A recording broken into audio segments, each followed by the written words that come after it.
Bonjour à toutes et à tous. La team du RDVM est si contente de vous retrouver encore cette semaine. Au menu, on parle d'éducation numérique, d'entrepreneuriat et d'agriculture.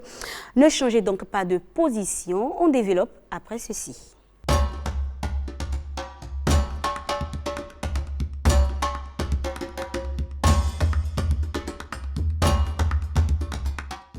Alors, bonjour.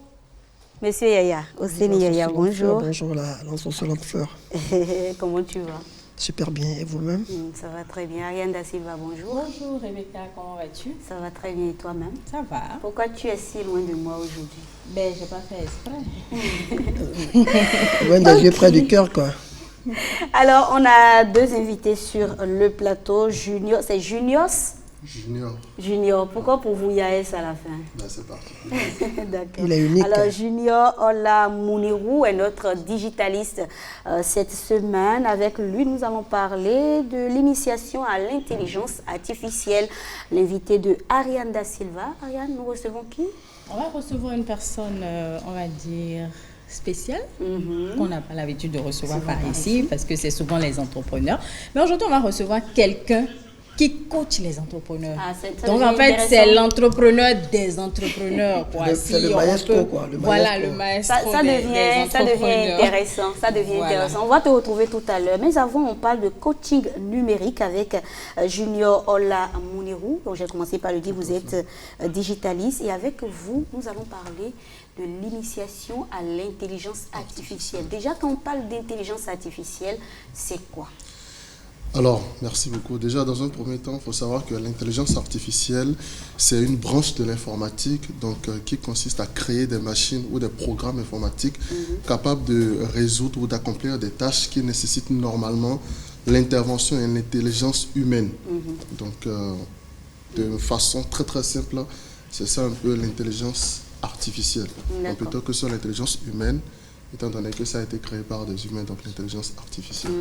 Ariane, est-ce que tu te retrouves dans cette définition? Oui, je me retrouve et en fait, ça me fait penser tout de suite à un tas de choses que je vois en fait sur Internet ces temps-ci par rapport à l'intelligence artificielle qui crée des choses. La dernière fois, si ma mémoire est bonne, on en avait parlé, ce village créé, je pense que c'était la représentation de Ganvier. Mais créé, tu avais l'impression que c'était des personnages réels, tu avais l'impression que Ganvier était réel, mais c'était de l'intelligence artificielle. Et c'est un peu comme notre présentatrice qui va peut-être désormais nous remplacer au journal qui a été créé. Notre est en danger apparemment. Voilà, parfois ça me fait peur quand même, cette affaire. En tout cas, il va nous dire si cette peur est légitime. Oseni Yaya, quand on parle d'intelligence artificielle, tu as entendu tout à l'heure la définition de notre digitaliste. Est-ce que ça rejoint ce que tu te disais? Non, il faut saluer l'ingéniosité des hommes, parce que les hommes réfléchissent et le monde évolue. Aujourd'hui, on est à l'ère des TIC, technologie, information et communication. Donc ça va à la vitesse de lumière. Les hommes réfléchissent pour qu'au moins la machine vienne nous aider. Mais il faut faire de la sorte que la machine ne prenne pas totalement notre place. Je pense que c'est déjà le but principal de l'intelligence artificielle. Ce n'est pas de remplacer pour autant l'humain, mais plutôt l'accompagner en fait dans ses tâches quotidiennes. D'accord. En tout cas, on va en venir tout à l'heure sur les avantages et autres. Monsieur Alavor, intelligence artificielle, vous connaissez, n'est-ce pas? Vous avez déjà entendu une fois ce nom, intelligence artificielle? Oui, j'en ai entendu parler. Je pense que, ce qui fait peur, c'est que désormais, on va douter pratiquement de tout ce qu'on voit sur Internet. On avait déjà peur de Internet, mais avec les différentes images qu'on voit, les photos du pape, les photos de Trump en train d'être arrêté, voilà. Et après on nous dit, mais ça ne s'est jamais passé en réalité, voilà, que ça a été créé par l'intelligence artificielle. Donc moi, je vois plutôt cette peur-là de prendre toujours désormais avec pincette. Tout ce que vous voyez sur les réseaux sociaux. Exactement, oui. D'accord. En tout cas, il va nous dire tout à l'heure si on a raison d'avoir peur. On va parler des avantages de l'utilisation de l'intelligence artificielle à l'ère du numérique. Quels sont les avantages? Alors, il y a assez d'avantages, il y a énormément d'avantages quant à l'utilisation de l'intelligence artificielle. Déjà, je vais partir dans un premier temps sur l'automatisation des tâches. Donc, l'intelligence artificielle aujourd'hui permet, c'est-à-dire de manière considérable, à pouvoir en fait aider, comme je dis, l'être humain à pouvoir en fait automatiser les tâches et surtout en fait des tâches qui sont répétitives et fastidieuses. Donc ce qui permet déjà à l'entreprise de compresser en fait le temps et surtout d'améliorer en fait sa productivité. Donc deuxième point en termes d'avantages, je peux toucher la sécurité ou la détection des fraudes par exemple, parce que l'intelligence artificielle lorsqu'elle est programmée, on pourra détecter en fait les tâches inhabituelles ou en fait les opérations inhabituelles et pouvoir en fait se dire si ça en fait c'est peut-être une fraude ou une intrusion et donc lancer en fait une alerte. Et troisième avantage, pourquoi ne pas parler en fait de la prise de décision? Parce que dans la mesure où l'intelligence artificielle donc est capable de pouvoir en fait gérer une grosse quantité de données en un temps record et donc dans le même temps permettre à l'entreprise de pouvoir en fait prendre des décisions beaucoup plus rapidement et surtout des décisions efficaces en fait à la bonne marche donc de la structure. D'accord. Mais là, vous avez parlé que des avantages liés à l'usage de l'outil informatique. Mais quand on rentre dans les avantages liés à tout à notre quotidien, on va dire, quels sont les avantages? Y a-t-il des avantages?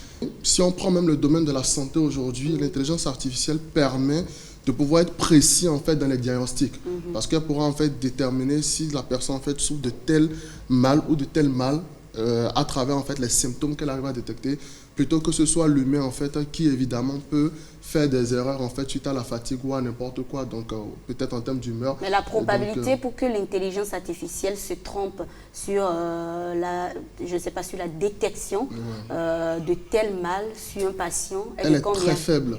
Elle est très faible, je dirais. La probabilité qu'elle se trompe est très faible dans la mesure où l'intelligence artificielle de base, en fait, c'est un programme informatique qui se repose, en fait, déjà sur les maths. Et les maths, en fait, on sait tous que ça fait partie des sciences exactes, si on peut le dire ainsi. Et donc, ils mettent tout en œuvre, en fait, pour que, en fait, cet outil-là, informatique, puisse, en fait, pousser, en fait, à l'extrême. En fait, comment dirais-je? À la limite en fait, de la précision. À la limite de la précision, donc à la limite aussi de l'humain. Exactement. Donc là où l'humain ne peut pas aller. Si bien que des fois, en fait, comme M. Makosso disait tout à l'heure, donc limite on a même peur en fait que l'intelligence artificielle même puisse surpasser l'homme demain. D'accord. On a parlé des avantages dans le domaine de la santé par exemple, mais quand je prends le domaine de l'agriculture, le domaine de quel autre domaine? Le domaine de l'entrepreneuriat. Quels sont les avantages? Aujourd'hui, par exemple, dans le domaine de l'entrepreneuriat, les avantages sont également énormes. Si je prends, par exemple, les créateurs de contenu. Aujourd'hui, ils n'ont pas vraiment pour autant besoin de s'asseoir et de rédiger encore des contenus ou de réfléchir à ce qu'ils doivent produire ou soit poster, etc. Il suffit juste de demander à l'intelligence artificielle de lui donner en fait les informations qu'on veut. Exemple, je suis copywriter dans tel ou tel domaine. Propose-moi en fait des différents posts sur toute la semaine que je peux. Et donc, il lui se charge en moins de 30 secondes de pondre en fait divers contenus dans le domaine dans lequel je suis. Pareil pour ces personnes-là en fait qui sont par exemple des rédacteurs web par exemple. Il suffit donc d'ordonner à l'intelligence artificielle de leur produire un contenu sur tel ou tel thème. Et donc, lui, tout ce qu'il a à faire, c'est juste de relire et d'extraire en fait ce qu'il ne veut pas ou de faire des petits rajouts tout simplement. Donc oui, ça aide énormément les entrepreneurs à pouvoir aller beaucoup plus vite dans leurs tâches. Et pareil, même que ce soit même avec ceux qui utilisent même Excel, etc. Même les développeurs informatiques.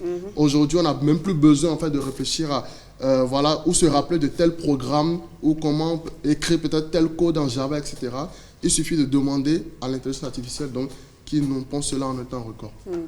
Alors, est-ce que tout ceci ne rend pas paresseux, on va dire, l'humain? Puisque, à vous écouter, à vous entendre, on a l'impression que désormais, avec l'IA, la vie est plus facile. Est davantage plus facile. Donc, l'IA m'aide à rédiger, à gérer mon agenda en quelque sorte, sans que je n'intervienne forcément. Ça ne rend pas paresseux l'humain? Pas pour autant, dans la mesure où ça dépend de l'utilisation que l'on en fait. Paresseux, je dirais, ça c'est juste si on veut se limiter à ce qu'on fait habituellement. Au contraire, l'IA te permet en fait d'avoir plus de temps pour être beaucoup plus productif dans ce que tu fais. Je ne sais pas si vous me suivez. Si aujourd'hui, voilà, sans intelligence artificielle, je ne peux que gérer 2 clients quotidiennement en termes de, voilà, de rédaction de contenu, etc. ou de rédaction web. Grâce à l'IA, je peux désormais pouvoir aller jusqu'à 5-10 clients. Parce que là, en fait, en un temps record, je peux rapidement faire ce que normalement je ne pouvais pas faire sans intervention d'IA. Et évidemment, si je dois rajouter donc en termes de paresse, si on veut, donc je dirais peut-être que ça, c'est lorsqu'on n'a vraiment pas envie de faire d'efforts du tout. Par exemple, la dernière fois, pour un exemple concret, j'étais avec une amie qui avait besoin en fait de faire une présentation d'elle parce qu'elle devait postuler en fait à un emploi. Donc avec une intelligence artificielle, on a communiqué à l'intelligence artificielle en fait ses expériences professionnelles et brièvement son parcours.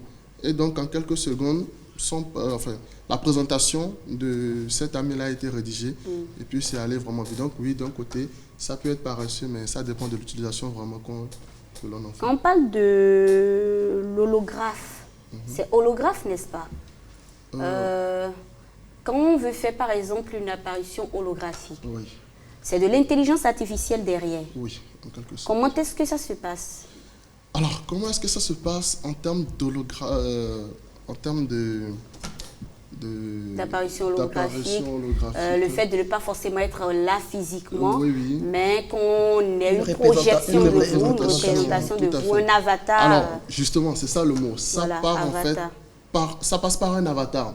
C'est-à-dire l'avatar, en fait, c'est un peu comme votre double. Voilà, donc ce n'est pas vraiment vous, mais déjà derrière, oui, c'est de l'intelligence artificielle dans la mesure où cela permet en fait à ce que vous soyez peut-être à plusieurs endroits sans que vous ne soyez vraiment là. Un moment, il y a eu en fait les casques virtuels. Je ne sais pas si, qui permet même aux gens de pouvoir voyager, d'aller en fait dans des séminaires, d'aller en fait dans des colloques un peu partout dans le monde ou d'assister même à des événements.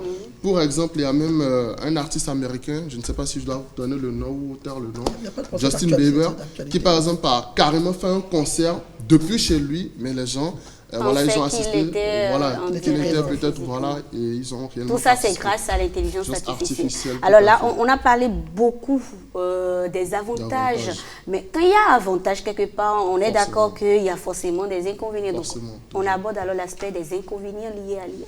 Alors, en termes d'inconvénients, il y a aussi, autant il y a des avantages qu'il y a énormément d'inconvénients. D'abord, je vais également mettre le point sur la dépendance technologique d'abord. Parce que lorsque une entreprise dépend totalement en fait d'intelligence artificielle, le jour en fait où il y a problème, il y a un bug. Où il y a bug, ça stoppe vraiment toutes les activités en fait de cette entreprise-là.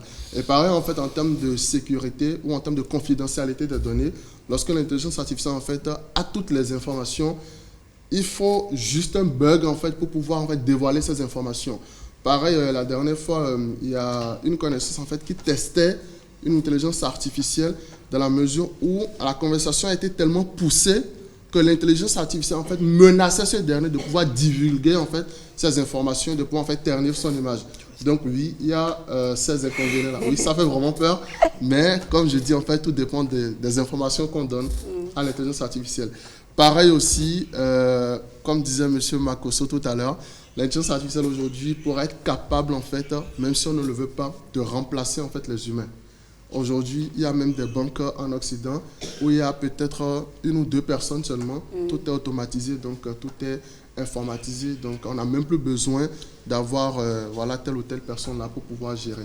Et quand je dis en fait que capable de pouvoir en fait, je ne vais pas dire augmenter le chômage, mais c'est presque ça. Déjà aujourd'hui où il y a peut-être une certaine difficulté pour certaines de trouver de l'emploi, encore que cela sera remplacé par des machines, finalement on se demande qu'est-ce qu'on doit faire. Donc là, il faudrait peut-être en fait s'orienter, se former dans l'utilisation de l'IA pour ne pas être complètement dépassé par les événements. Exactement, pour ne pas en fait manquer d'emploi. Mais parlons d'inconvénients, vous avez parlé tout à l'heure de votre connaissance là qui travaillait sur une intelligence artificielle qui a voulu se retourner contre elle. Mais ça arrive très souvent, moi j'en vois dans les films, mais je me dis, ça peut être réel aussi. Le fait que tu crées une intelligence artificielle, tu lui donnes tellement de pouvoir qu'un jour, cette intelligence artificielle se retourne contre toi. J'ai suivi par exemple... tu es cuit. Voilà, j'ai suivi par exemple une série série où ils ont créé une machine de guerre. Une machine de guerre. Et on lui a donné tellement de pouvoir d'être autonome qu'un jour, ils étaient en train de faire un test et la machine s'est retournée contre son créateur. Et la machine a été programmée, en fait, d'une certaine manière pour se défendre, s'auto-défendre dans ces cas-là. Et on l'a orienté, c'est-à-dire que dans le système, on l'a orienté vers telle maison. Au cas où tu ne comprendrais plus rien, oriente-toi vers telle maison pour aller te détruire là-bas. Et donc, ils ont voulu tout faire pour arrêter la machine. La machine a refusé. La machine était programmée pour aller se détruire dans cette maison-là. Mais ça fait peur. On a envie de s'adonner à cette affaire d'intelligence artificielle, mais ça fait extrêmement peur, n'est-ce pas? Évidemment, ça fait peur et en même temps, je profite pour dire que le plus souvent, en fait, les films, c'est pas que de la fiction. Souvent, en fait, c'est des projections. Justement, où c'est ce qui pourrait se passer, ou se passe déjà, en fait, qui est représenté, en fait, dans les films. Donc, effectivement, une intelligence artificielle, aujourd'hui, en fait, dans sa programmation vraiment poussée, peut quand même se retourner, en fait, contre, voilà, soit les personnes qui l'ont créé, ou soit les personnes qui l'utilisent. C'est pourquoi je dis, en fait, qu'il faut faire vraiment très attention. Tout à l'heure, je parlais, en fait, de confidentialité ou de données, en fait, il faut savoir quoi laisser dans le système. C'est un peu comme sur Internet aujourd'hui. Tout ce qui va sur Internet, ce n'est plus privé, c'est public. Donc, dès l'instant où tu poses certaines choses que tu ne devrais pas sur Internet, même si c'est une conversation de deux personnes, ce n'est direct plus privé, ça devient public. Donc, ça fait vraiment peur. Donc, vous avez parlé du fait de s'orienter vers les métiers de l'IA. Oui. Quels sont les métiers, par exemple, qui pourraient intéresser ces personnes-là qui ont envie réellement de s'orienter vers l'IA. Alors, les métiers qui pourraient en fait être proposés pour des personnes qui voudraient en fait s'orienter dans l'intelligence artificielle, il y en a assez. Et déjà, en fait, en termes, pour ceux qui sont par exemple en griffeur, qui sont par exemple des développeurs, c'est des gens en fait qui sont capables en fait de pouvoir en fait modifier des programmes informatiques par exemple, ou peut-être améliorer en fait l'utilisation ou orienter, si je peux dire ainsi, l'IA par rapport à telle ou telle tâche. Je ne sais pas si vous voyez. Ou dans un second temps, pour ceux qui font peut-être de la maintenance, voilà, de la maintenance, pouvoir intervenir dans ces différents aspects-là. D'accord. L'intelligence artificielle, vous avez suivi en cours sur les avantages et les inconvénients. C'est étrange. Depuis que je suis sur le plateau, Rabelais vient me taper à ma tête. Science sans conscience n'est que ruine de l'âme. Donc, en dépit de tout, c'est vrai que le travail d'abord vient du mot tripalium. Le travail est difficile. Donc, l'intelligence artificielle aujourd'hui veut faciliter, enlever de la peine du travail, rendre le travail un peu plus facile. Mais on ne va pas devenir trop accro de cette invention, au risque de totalement tomber dans la déshumanisation. C'est très important, c'est vrai, c'est bon. Le monde évolue, les recherches évoluent, des inventions évoluent. Il y a de ces créateurs qui rendent le travail plus facile, moins pénible, en toute diligence, c'est-à-dire très rapidement, on peut produire de manière extraordinaire, mais il faut forcément l'intervention de l'homme. Parce qu'en dépit de tout, cette intervention, elle provient de l'homme. Donc il faut faire de la sorte qui a créé l'intelligence artificielle. Mais faisons de la sorte que l'homme soit toujours au cœur de ces inventions-là. Pour que l'invention ne dépasse pas le maître, n'est-ce pas? C'est important. Marco, soit là. Oui, bon, moi je pense que, en tout cas quand je le suis, qu'il y a beaucoup plus de peur que d'avantages. Ah bon? Oui, moi, tout ce qu'il a cité comme avantage, ça ne vous intéresse pas? Parce qu'en réalité, on a un problème de chômage. Donc, quel que soit ce qu'on va faire, arriver à trouver le moyen aujourd'hui de se former, de rentrer dans la mouvance même de l'émulsion qu'il y a aujourd'hui autour de l'intelligence artificielle, ça pendant un temps. On connaît l'homme. L'homme n'aime pas les réformes, l'homme n'aime pas le changement, la nouveauté. L'homme adore tout ce qui est zone de confort, donc il va se demander. Voilà. Donc je suis entièrement d'accord qu'actuellement, qu'il y a des métiers qui vont disparaître. Je prends par exemple les banques. Je me dis souvent que ceux qui sont au guichet, aujourd'hui, doivent commencer par courir parce que pour avoir fait quelques années en Europe, il n'y avait pratiquement plus de guichets. Voilà. On avait la possibilité nous-mêmes d'aller déposer l'argent. Sur le compte, via votre portable? Non, vous avez un guichet automatique, vous amenez du cash, vous déposez, ça compte et puis ça vous remet votre ticket. Donc, vous n'avez plus besoin de quelqu'un, d'un opérateur. Pour servir d'intermédiaire. Non. Donc, à partir du moment donné, aujourd'hui, tout est en ligne. Donc, dès que vous avez du cash et que vous le déposez, vous pouvez le faire sans quelqu'un. Donc, on sent qu'avec le temps, qu'il y a un certain nombre de métiers qui vont disparaître. Donc, ça, déjà, c'est un gros souci. Parce qu'il y a une cinquantaine d'années, avec la révolution industrielle, les machines sont arrivées, on a créé. Des gens ont perdu beaucoup de boulot. Je pense que c'est une nouvelle révolution qui arrive. Maintenant, on va dire une révolution peut-être numérique qui arrive et qui va encore une fois nous arracher. Oui, voilà. Donc, maintenant, après ça, il y a tout ce qui est autour de comment maîtriser cet outil que nous créons nous-mêmes. Avec le temps, on aura beaucoup de difficultés à rattraper un certain nombre d'informations que par hasard, nous avions nous-mêmes donné à cette intelligence-là. Donc, je pense qu'il faut réfléchir pour voir comment vraiment contrer les choses.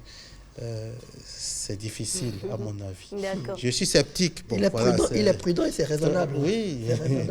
Ariane Da Silva, moi, j'avoue, ça m'arrive très souvent d'avoir envie d'avoir avec moi à la maison un robot humanoïde. Avec qui je vais converser, parce que je trouve que c'est tellement intéressant. Vous voyez que déjà avec nos téléphones portables, il y a l'intelligence artificielle, tu peux changer sa voix en homme, tu peux changer sa voix en femme, et vous parlez. Donc moi je me dis, ce serait très bien d'avoir un robot humanoïde avec moi à la maison, avec qui on parle très souvent. Comment est-ce que tu penses? Je lui raconte ma journée. Ariane Da Silva, est-ce que tu es d'avis avec moi? Tu as envie de faire les mêmes choses ou bien toi? Non, je suis pas comme ça. Parce que c'est bizarre. Et le jour, on va pirater le robot. Et que quelqu'un va l'envoyer te faire du mal, te poignarder. Je vais me défendre. C'est comme l'humain, mais non, attendez. mais le truc, c'est que quand un robot, il a été programmé comme ça, il trouvera le moyen d'en faire. En fait, c'est un peu à l'image d'un animal sauvage. Tu as beau récupérer un lion quand il était tout petit, tu le domestiques et tout, mais quand il va grandir, il n'y a rien à faire. Il va arriver un jour où il va en finir avec toi. Il ne te connaît pas parce que son côté sauvage là est là.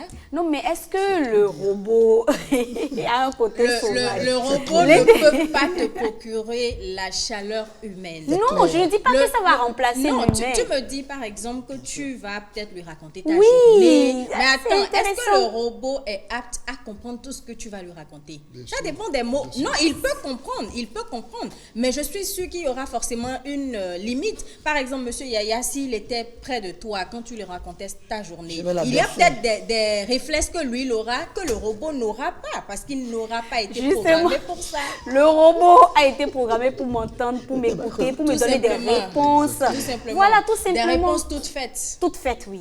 Parce qu'avec l'humain, on s'attend toujours à ce que l'humain déraille parfois. Oui. Tu lui racontes quelque chose, il va commencer par te sortir des histoires ou bien aller raconter. Oh, le robot là.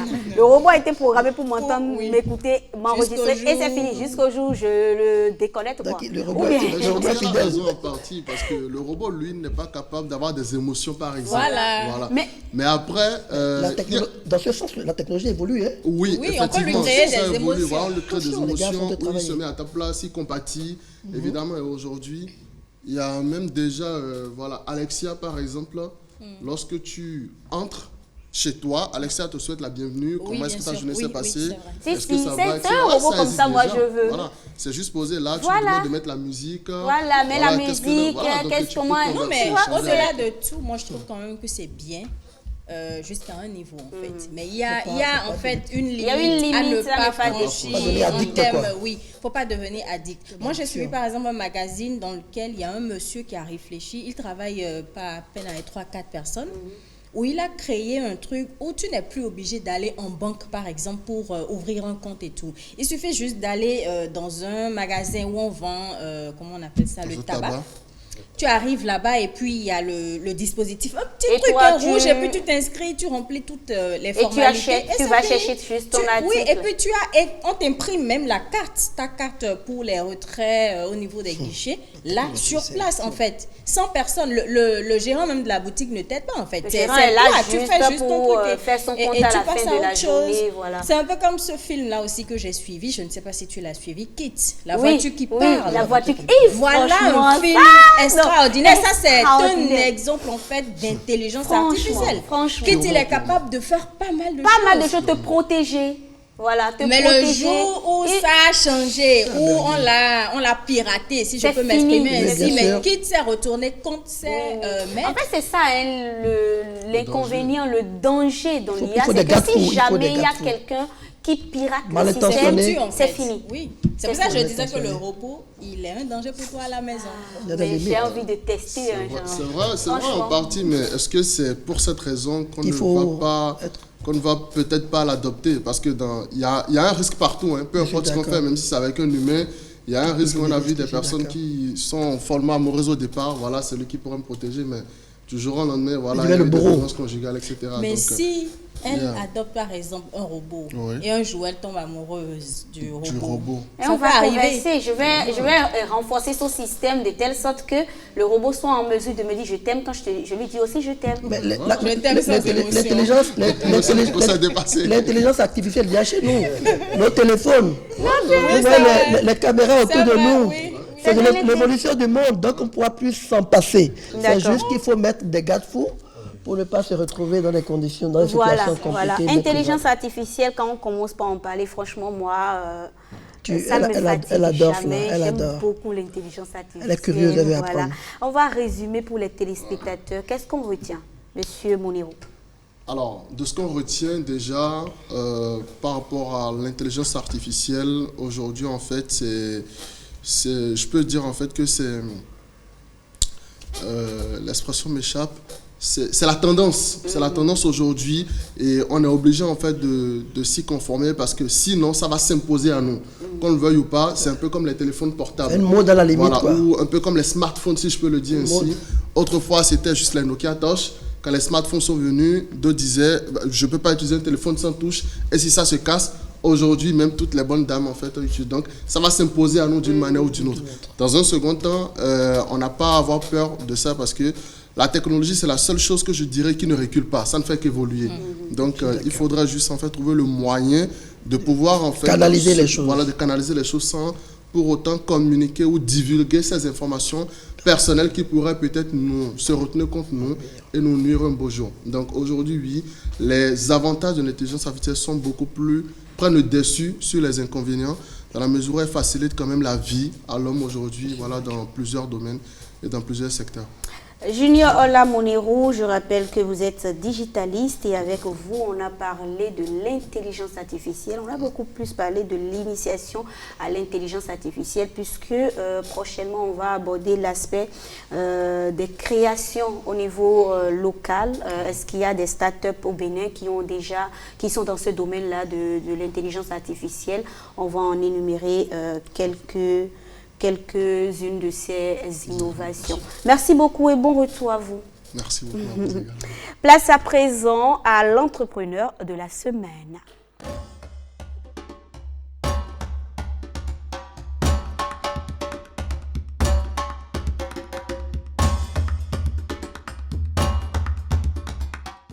Ariane da Silva, je suis à toi encore à nouveau. Aujourd'hui, je disais qu'on a affaire à l'entrepreneur des entrepreneurs. On n'est pas des entreprises même, quoi. On n'est pas de l'entreprise même.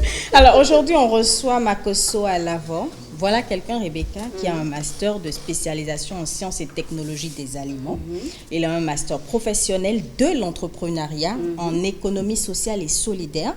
Il a un diplôme d'ingénieur en technologie alimentaire et il accompagne et soutient les entrepreneurs et d'autres acteurs en fait de la chaîne entrepreneuriale. Bonjour Monsieur Alavo.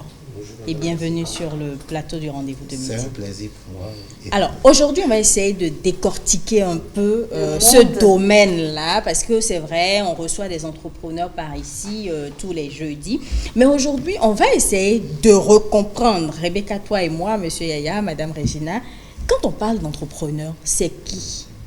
Voilà, donc, quels sont les critères qui définissent un entrepreneur? Voilà, je dirais d'abord que le mot est un peu galvaudé ces temps-ci. Lorsque vous entendez entrepreneur, vous voyez clairement quelqu'un qui a identifié un besoin et qui a trouvé une solution pour régler ce besoin-là. Donc, il y a le besoin et il y a tout un business autour de ce besoin-là pour régler le problème.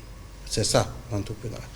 Maintenant, comme l'intelligence artificielle, l'entrepreneuriat est tendance parce qu'aujourd'hui, il y a moins d'emplois, donc tout le monde veut aller vers l'entrepreneuriat. C'est là où le problème se pose parce qu'il y a alors un défi. C'est est-ce qu'il faut que je fasse la même chose que les autres ou il faut que j'innove et que je me démarque? Je pense que le gros souci que nous avons aujourd'hui, c'est que lorsque nous allons pas dans nos quartiers, toutes les bonnes femmes ouvrent des boutiques, vendent la même chose et à partir d'un moment donné, elles ferment. Elles ferment juste parce que elles ne se sont pas démarquées.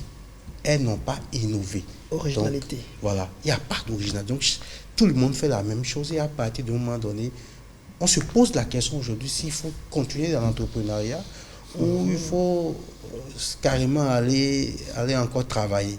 Donc, l'entrepreneur aujourd'hui, c'est quelqu'un qui identifie un besoin, qui innove et qui crée maintenant un business autour de ce besoin-là. Maintenant, pour arriver à faire ça, il faut des outils. Il faut une méthodologie. Vous ne pouvez pas décider d'entreprendre dans l'entrepreneuriat si vous ne faites pas par exemple une étude de marché. Vous voulez proposer un jus d'ananas. Voilà. Je sais qu'il y a beaucoup qui font du jus d'ananas au Bénin. Vous proposez un jus d'ananas au Béninois. Mais imaginez le nombre de personnes aujourd'hui qui produisent du jus d'ananas. Imaginez la discothèque de jus d'ananas qu'il y a. Il y en a suffisamment. Qu'est-ce que vous apportez à votre jus pour que lorsque vous allez dans un supermarché, que le supermarché accepte, même s'ils ont déjà 20 parfums différents de jus d'ananas, accepte votre produit et place votre produit dans le rayon. C'est là où la réflexion est capitale et il faut que l'entrepreneur ou quelqu'un qui a une idée aujourd'hui réfléchisse dans ce sens pour pouvoir mieux innover, mieux entreprendre, surtout sur la durée. Mais je reviens un peu sur les critères. Est-ce que la bonne dame qui a ouvert sa boutique au quartier, est-ce que c'est une entrepreneur aussi ou c'est des personnes d'un standing donné en fait? Madame Regina, par exemple, c'est une entrepreneur. Elle est dans le domaine, elle est styliste. Monsieur Tadagbe, il est entrepreneur dans le domaine agricole. Ça, on sait que c'est ça. Mais est-ce que d'autres profils de personnes, quand j'ouvre ma boutique au quartier, est-ce que je suis entrepreneur aussi? Oui, c'est ça. Parce qu'il faut qu'on fasse quand même la part des choses, la différence. Déjà, on ne peut pas circonscrire le domaine de l'entrepreneuriat. C'est un domaine vaste qui touche pratiquement tous les métiers. Et comme je l'ai dit, cela vient d'un besoin. Dès que vous avez un besoin et que vous décidez de résoudre ce besoin-là, vous êtes entrepreneur. Maintenant, après, il y a tout ce qui est formalisation. Donc, beaucoup sont dans l'informel aujourd'hui. Si nous avons deux entrepreneurs, deux stylistes, et que un est déclaré au régime, paye ses impôts, et que l'autre n'est pas déclaré, vous voyez déjà qu'il y a de la concurrence déloyale. Secteur formel, secteur informel. Voilà, vous êtes chez vous à la maison, vous êtes dans votre chambre, vous dites que vous êtes styliste, donc vous ne payez pas ce que je vais appeler le loyer pour votre activité entrepreneuriale, vous ne payez pas d'impôts, il n'y a pas de taxes, voilà. Vous utilisez la main-d'œuvre, c'est-à-dire vos enfants, vous ne les payez pas, tout ça. Donc, à partir d'un moment donné, en termes de formalisation, en termes de professionnalisation, vous êtes moins entrepreneur que celui qui décide d'embrasser ça et d'avoir tout ce qu'il y a comme méthode officielle, formelle, pour pouvoir faire l'entrepreneuriat.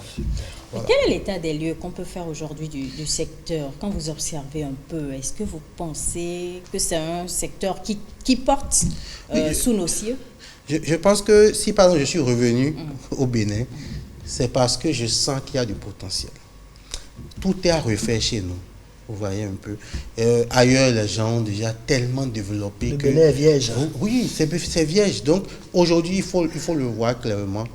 Le premier domaine où les gens font beaucoup d'innovation, beaucoup d'entrepreneuriat, c'est le domaine d'agribusiness. Donc c'est tout ce qui est agriculture, agroalimentaire, ça c'est incontournable. Et lorsque vous avez, je le dis toujours, lorsque vous êtes professionnel, vous allez forcément trouver le bon cheminement pour pouvoir atteindre. Maintenant, quand on fait le point, je dirais que la majorité des gens aujourd'hui sont dans l'agribusiness. Et après, on a d'autres domaines. On a l'artisanat, le tourisme qui suit. On a tout ce qui concerne l'énergie également. Maintenant, après, on a tout ce qui est numérique. Il y a beaucoup de gens qui sont en train d'aller dans ce domaine-là. Donc, on fait un état des lieux, on dira que des gens sont dans le formel. Donc, ils font un effort pour pouvoir se professionnaliser, pour pouvoir... Et après, il y a des gens qui sont toujours dans l'informel. Un autre volet qui est important de rappeler ici, c'est que lorsque vous décidez de faire l'entrepreneuriat, que vous n'êtes pas d'un domaine, il faut que vous allez vous faire former. Donc, je rencontre beaucoup dans l'agroalimentaire, beaucoup de personnes qui ont de très très bonnes idées, des innovations hors pair, mais qui sont profanes du domaine. Parce que, comme je le dis souvent, l'agroalimentaire, c'est une science. Vous voyez? Donc, on ne mélange pas pour mélanger. Je vois souvent des produits, ça me fait rire. Parce qu'à partir d'un moment donné, vous pouvez tuer la population, puisque les gens consomment ce que vous produisez. Donc, il faut un minimum d'hygiène. Il faut être sûr que, chimiquement, que tout ce que vous mélangez, c'est mélangeable, c'est compatible. Et ce qui est important, l'État, puisque l'État doit vous empêcher de vous tuer et de tuer vos compatriotes. Donc aujourd'hui, l'État a créé une agence béninoise de sécurité sanitaire qui suit tout ça et qui forme, qui met vraiment... Sinon, à partir d'un moment donné, vous-même qui produisez, vous êtes consommateur. Puisque vous produisez, vous donnez une partie à vos enfants. Vous-même, vous consommez. Donc, tout ce qui est autour de l'agribusiness aussi, aujourd'hui, est également lié à la formation, au manque de formation, au manque de professionnalisme et peut-être un manque d'humilité. Parce que, voilà, vous n'êtes pas du domaine. Allez vers ceux qui peuvent... former simplement, pour que les gens puissent vous dire, voilà, votre produit est très bon, mais voilà ce qu'il faut régler, voilà ce qu'il faut recadrer pour que tout soit bon. Voilà. Et c'est vrai qu'aujourd'hui, quand on observe un peu, la plupart des entrepreneurs sous nos cieux se penchent plus vers la restauration, l'agroalimentaire. Est-ce à dire que ce sont des domaines, je ne sais pas, faciles ou je ne sais pas, d'accès, voilà, facile d'accès? Bon, je dirais qu'aujourd'hui, lorsqu'on prend l'agribusiness, le Bénin est un pays vert, donc on a un grand potentiel dans la transformation. Donc, on a les matières premières qui jusque-là ne sont pas transformées. Dès qu'on est en disponibilité d'une matière première, c'est compliqué parce que des fois la tomate coûte tellement moins cher, ou des fois vous allez au marché, les dames viennent avec les paniers, elles laissent ça au marché, elles repartent parce qu'elles n'ont pas pu vendre. Donc, décider d'aller dans ce domaine, c'est déjà permettre à nos producteurs d'avoir un marché d'écoulement des produits. Et dès qu'ils ont ce marché, ils utilisent la matière première, ils transforment, ils apportent des devises. Et ces devises-là permettent de garder des matières premières longtemps, dans le temps, peut-être pendant 1 an. Et lorsqu'on est aujourd'hui en période de soudure, on peut ramener ces matières premières-là pour dire, bon voilà, vous pouvez les utiliser pour votre produit. Donc, en termes de potentialité aujourd'hui, les domaines de la restauration, les domaines de l'agroalimentaire sont incontournables parce que nous sommes également une population en développement, en croissance, et les gens sont très intéressés par quand vous faites de belles choses, voilà, les gens sont très intéressés. Tout à l'heure, dans les coulisses, on parlait d'innovation. Il ne faut pas non plus innover pour innover en entrepreneuriat. Il m'a donné l'exemple, par exemple, de quelqu'un qui veut transformer du jus de corosol, alors qu'on sait que chez nous, la matière première n'est pas forcément disponible. Donc, quand on lui demande, par exemple, de transformer en quantité industrielle, il se sent incapable. Donc, en réalité, il faut savoir innover quand on a la possibilité d'avoir accès. Il y a des gens qui font de l'innovation sensationnelle. Voilà. On fait, c'est la même chose dans le cinéma, on fait des films juste pour gagner des prix. Voilà, on fait pas, voilà. Donc, on ne le fait pas pour le consommateur. Voilà, donc à partir d'un moment donné, on peut créer des produits. Voilà, moi, je suis expert dans la création de produits. bon, je suis aussi comme peut-être un réalisateur qu'on ne voit pas parce que lorsque je travaille sur un produit, je suis un industriel, on ne saura jamais que j'ai travaillé sur le produit. Donc, j'ai plein de produits dans les rayons. Des fois, je signe des contrats de confidentialité qui m'empêchent de dire c'est moi qui ai travaillé sur ce produit-là. Donc, on est des hommes de nombre et à partir du moment où les gens viennent vous voir pour dire j'ai une idée, aidez-moi à créer tel produit.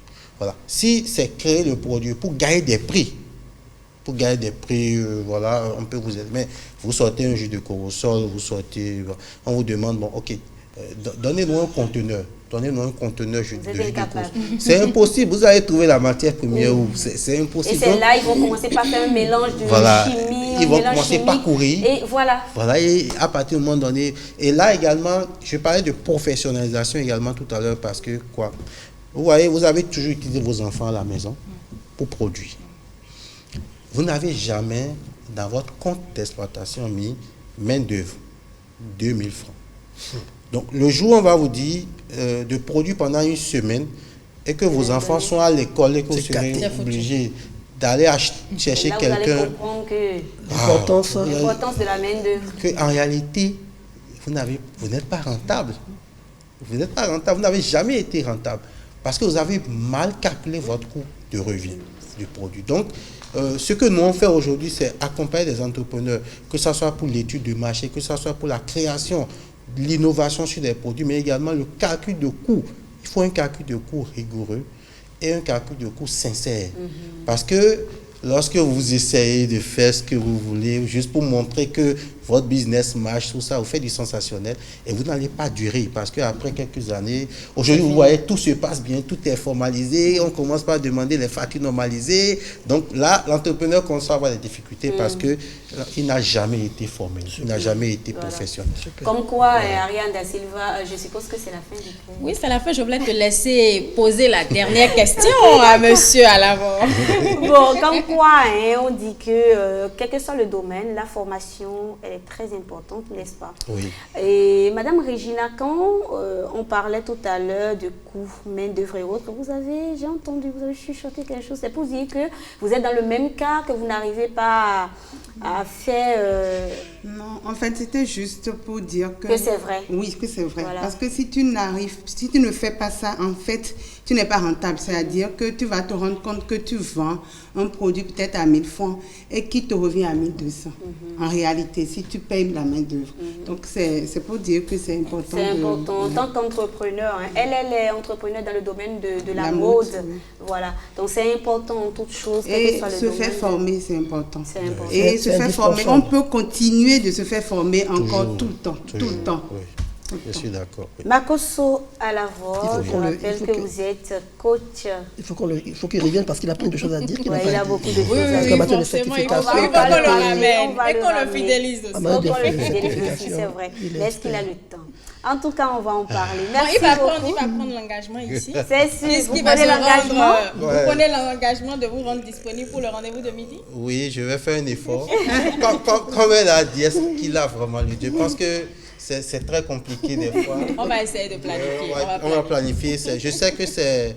Lorsqu'on parle de qualité, je suis qualiticien, je suis les entrepreneurs. Voilà, c'est important. Je sais qu'il y a beaucoup d'informations. Les gens font beaucoup d'à peu près. Et les gens ne sont pas professionnels. Et je pense que c'est vraiment un bon plateau pour apporter l'information. Parce que ce que je l'information vraie. Ce que je voudrais surtout, c'est qu'à chaque fois qu'on reçoit un entrepreneur, que vous soyez là, que vous l'écoutiez, que vous donnez, voilà, et ce serait en même temps l'occasion pour l'entrepreneur de recevoir un cours gratuit, grâce au plateau du rendez-vous de midi. Makoso Alavo, merci beaucoup et bon retour. Merci bon retour, beaucoup. on vous retrouve très très prochainement. Mais il porte un prénom puissant qui fait penser à d'autres personnes. On installe à présent. C'est Makoso. Makoso. Ne ris pas de demain. Ah, d'accord. Donc, depuis là, vous avez laissé dire Makoso. C'est bien fond, oui. C'est Makoso. Ah, d'accord. Alavo Makoso. C'est pas Alavo Makoso. Non. Place maintenant la rubrique Ça pousse.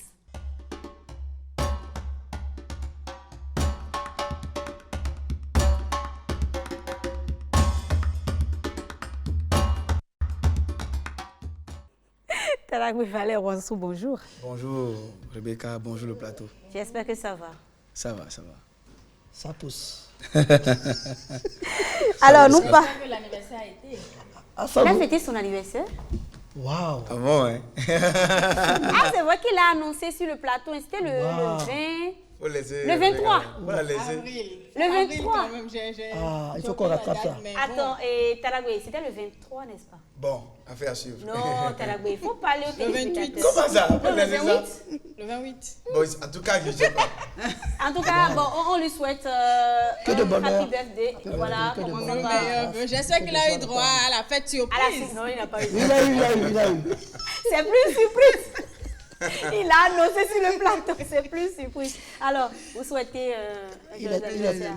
Il est tout radieux ce matin. Il est radieux. Que de grâce, mon frère. Que Ah, de merci, bonheur, mon frère, Que merci. les meilleurs portes sont dans ta vie. D'accord, c'est bon, c'est bon. Saison de gloire. Que ça pousse davantage. Voilà, que ça pousse davantage dans le champ. Ariane Qu'il Da soit Silva. plus rentable. Alors, Taragwe Valère Wansou, toute l'équipe du RDVM, pas ma voix, te dit happy birthday, hein, beaucoup de bonheur, de santé, parce qu'on sait que si tu as la santé, forcément, c'est qu'on va te voir tout le temps ici sur le plateau pour nous donner encore et encore des cours sur l'agriculture rentable, ton domaine de prédilection, on va dire. Voilà. Donc, on te souhaite beaucoup de courage, beaucoup de chiffres encore, beaucoup de chiffres. Merci. Et que la tête soit réellement rentable. Alors, voilà, sans transition aucune, on parle du business du tech. Ouais. Business du tech. Le business du tech, rebonjour d'abord, chers amis téléspectateurs, et merci à ceux qui m'ont envoyé des cadeaux pour mon anniversaire. Parce que j'en ai reçu beaucoup. Ouh. Ouais. Donc, On partage. Bon, On va partager à la fin. En tout cas, j'ai reçu beaucoup de cadeaux jusqu'à recevoir un trône. Waouh. Ouais. Donc, je ne sais pas si c'est les téléspectateurs ou bien, en tout cas sur les réseaux sociaux, en tout cas. C'est les téléspectateurs. Faut remercier mes chers téléspectateurs. C'est des caviars quand même. Hein? Donc, j'ai reçu un trône professionnel. Donc, je dis merci à la personne. Je vais parler aujourd'hui du business du tech. Le business du tech, c'est l'activité que tout le monde peut faire. Déjà, le tech, c'est une plante, une essence forestière qui a une croissance plus ou moins rapide ou lente. Ça dépend de ce que vous voulez faire avec ce tech-là. Et qui peut être fait pratiquement sur tous les types de sols au Bénin. Et aujourd'hui, vous faites le tech, vous n'êtes plus stressé, on n'a pas arrosé, les bœufs sont rentrés pour manger. Non, c'est pas ça. Le seul stress que vous aurez pour le tech, c'est de faire le fauchage et l'élagage. Sur un état de tech, nous avons 2500 pieds de tech, à raison de 2 mètres entre plan et 2 mètres entre ligne. Un pied de tech, quand vous l'entretenez très bien, au bout de 4 ans, vous pouvez vendre des pêches de 500 à 1000 francs l'unité au champ. Au bout de 5 ans, vous avez des pêches de 1000 francs à 1500 francs l'unité au champ. Quand il dit au champ, c'est dans la brousse. C'est-à-dire que les camions viendront avec leur scieur, couper, te remettre ton chèque ou ton argent dans la brousse. Alors, quand on va faire le calcul, quand tu vas vendre le tech à 1000 francs au champ, après 4 ans, tu es au bout de combien? 2 500 000 francs de chiffre d'affaires. Vous allez me dire, chiffre d'affaires, mais combien on dépense? On investit. On va faire le calcul rapidement. Un état de tech, c'est 2500 pieds. Ça fait 250 000 francs CFA de plan. Parce que le pied de tech, c'est à 100 francs au Bénin ici. Je crois qu'en Côte d'Ivoire ou bien dans d'autres pays, en tout cas qui parlent français, ça doit être autour de 100 francs CFA l'unité. L'unité à 100 francs, ça fait 250 000. Le transport, 50 000 en moyenne, c'est pas là où vous allez planter vos techs. Les opérations culturelles, c'est-à-dire le fauchage, les souchages, le piquetage, la plantation, trouaison, tout ça là. Mettons ça à 250 000. Ça fait 250 000 plus 250 000 plus 50 000, ça fait 550 000. L'entretien par an, vous allez prévoir l'équivalent de 100 000 francs pour faire le fauchage. 100 000 francs fois 4, ça combien? 400 000. 400 000 plus 550 000, ça fait combien? 950 000. Vous faites combien de chiffre d'affaires? 2 500 000. 2 500 moins 950 000, ça fait combien? 1 500 et quelques, n'est-ce pas? Alors, figurez-vous que... Non. Pardon? Non, hein? Par an. Non, pas un.